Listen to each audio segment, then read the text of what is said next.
지금은 해싱을 할 건데요. 사실 뭔가 화면을 보여드릴 게 없어가지고 그냥 영상을 찍으려고요. 일단 해싱이 뭔지를 알아야 되는데 해싱 자체를 이해 못하는 친구들도 있더라고요. 해싱은 뭐냐면 아까 전에 검색 같은 경우에는 그냥 데이터가 쫙 있으면 그 중에서 맞는 데이터를 찾아내는 거였잖아요. 근데 해싱 같은 경우에는 그냥 그 데이터로 가는 거예요, 곧바로. 어떤 알고리즘이나 이런 걸 거치지 않고 그냥 곧바로 그 데이터로 가는데 이제 그 함수가 있어요, 따로. 그래서 그 함수에 키를 넣어서 계산된 주소로 가면 그 데이터가 있는 거죠. 근데 이게 속도가 되게 빨라요. 당연히 빠르겠죠. 왜냐면 그냥 함수에다가 키를 넣으면 그냥 거기서 계산이 돼서 나온 주소로 그냥 곧바로 직접 접근하는 거니까. 그러나 이게 문제가 있어요. 함수에 키를 넣었을 때 다른 키를 넣은데도 불구하고 같은 주소가 생성되는 경우도 있는데 그런 경우를 충돌이라고 하는데 이런 문제가 생길 수도 있어요. 그래서 이런 것들 처리를 해야 되고 이런 여러 가지 고려사항들이 따로 있어요. 그래서 일단 고려사항 중에 하나는 버킷 크기. 이게 무슨 말이냐면 그냥 저장소라고 생각하시면 편한데 하나의 주소를 가진 저장 구역에 저장할 수 있는 레코드 수라고 되어 있는데 그냥 저장하는 크기, 뭐랄까, 저장할 수 있는 사용 공간, 저장 공간, 이렇게 생각하시면 될 것 같아요. 그리고 적재율, 실제로 얼마나 적재되는지. 실제로 적재되는 비율은 80%가 적당하다고 합니다. 그래서 저장 공간이 5,000개여도 실제로는 4,000개의 레코드가 저장되어 있다면 가장 괜찮다고 해요. 그 다음에 해싱 함수, 그러니까 어떻게 키값으로부터 주소를 알맞게 생성하느냐를 해싱 함수가 결정하는데 이것도 고려를 해야 되고, 또 계산된 주소 공간이 이미 저장되어 있는 주소값이 있을 때 어떻게 해결하느냐가 문제인데요. 이런 것도 생각을 해야 됩니다. 그래서 일단 해싱 함수가 여러 가지인데 여기에는 중간 제곱 함수, 계산 함수, 접지 함수, 기수 변환 함수, 개수 분석 함수가 있어요. 그래서 일단 중간 제곱 함수는 이 키값을 제곱해서 중간 몇 자리를 주소로 사용하는 겁니다.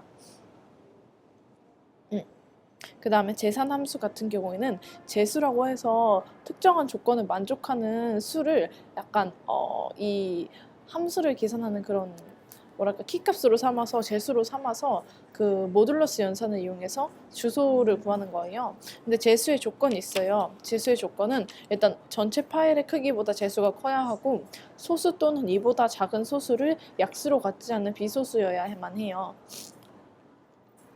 그래서 예시로 레코드가 4,000개고 적재율이 80%라고 할 때 5,000개의 주소 공간이 필요하잖아요. 그래서 재수는 5,003을 선택해야 돼요. 왜냐면 주소 공간인 5,000보다 커야 하고 또 20 이하의 수를 약수로 갖지 않는 수 중에서 5,000에 가장 가까운 수는 5,003이기 때문이죠. 그다음 접지 함수. 접은 접하다의 접인데 접는다고 생각하시면 돼요. 그래서 플러스나 XOR 등을 값을 접어서 플러스나 XOR 등을 수행을 해가지고 그 자릿수에 알맞은 주소를 구하는 거예요. 그래서 예를 들어서 180쪽에 나와 있는 것처럼 이거는 보여주면 이해가 빠른데 키 값을 접어요. 그래서 예를 들어서 키 값이 만약에 주소 크기는 4자리이고 키 값은 1, 2, 3, 4, 5, 6, 7, 8, 9인 경우에는 1, 2, 3, 4, 5, 6, 7, 8, 9 이렇게 세 부분으로 쪼갠 다음에 1을 접고, 이거 접는 방법도 오른쪽으로 접느냐 왼쪽으로 접느냐가 있는데 1을 오른쪽으로 접어요. 그러면 0001이었잖아요. 이렇게 접으니까 1000가 되는 거예요. 그 다음에 2, 3, 4, 5는 그대로 있고 또 6, 7, 8, 9를 왼쪽으로 접어요. 그럼 6, 7, 8, 9가 아니라 9, 8, 7, 6이 되잖아요. 그래서 1, 0, 0, 0, 0 더하기 2, 3, 4, 5 더하기 9, 8, 7, 6이 되는 거죠. 그래서 이거를 주소로 사용하게 되는 거고, 그 다음은 기수 변환 함수. 라고 해서 키 값을 진수로 10진수, 8진수, 뭐 16진수 이런 거 있잖아요. 이걸로 계산해서 주소로 쓰는 거죠.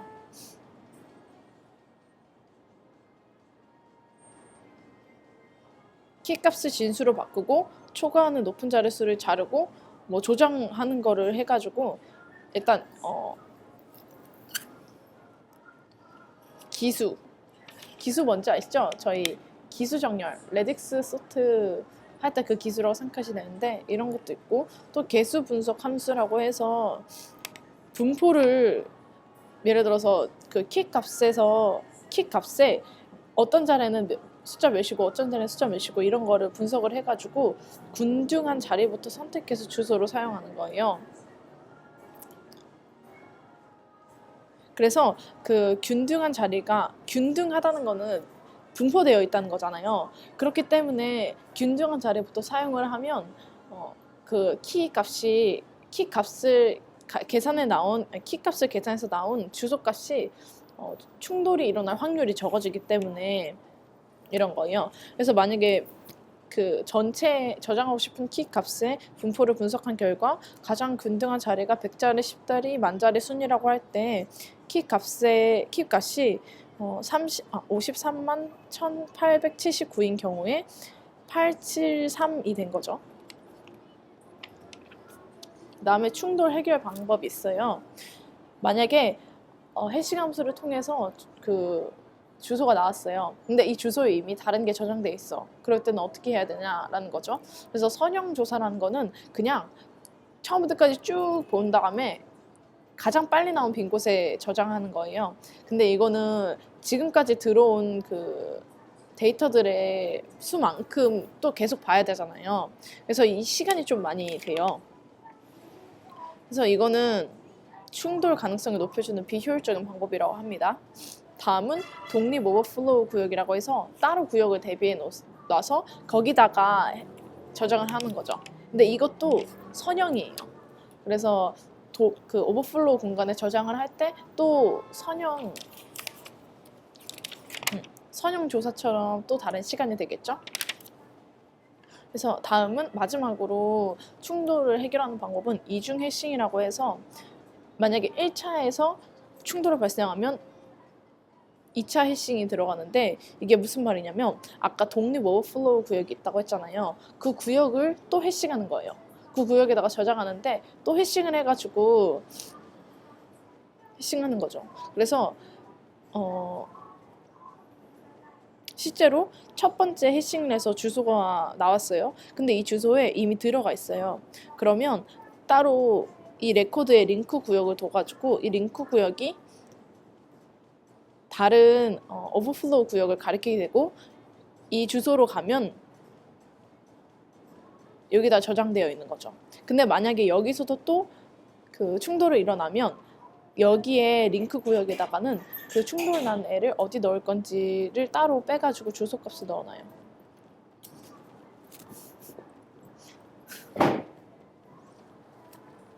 그래서 해싱은 이게 끝이고 시험 공부를 해서 좋은 성적을 거두시길 바랍니다. 10분도 안 걸렸네.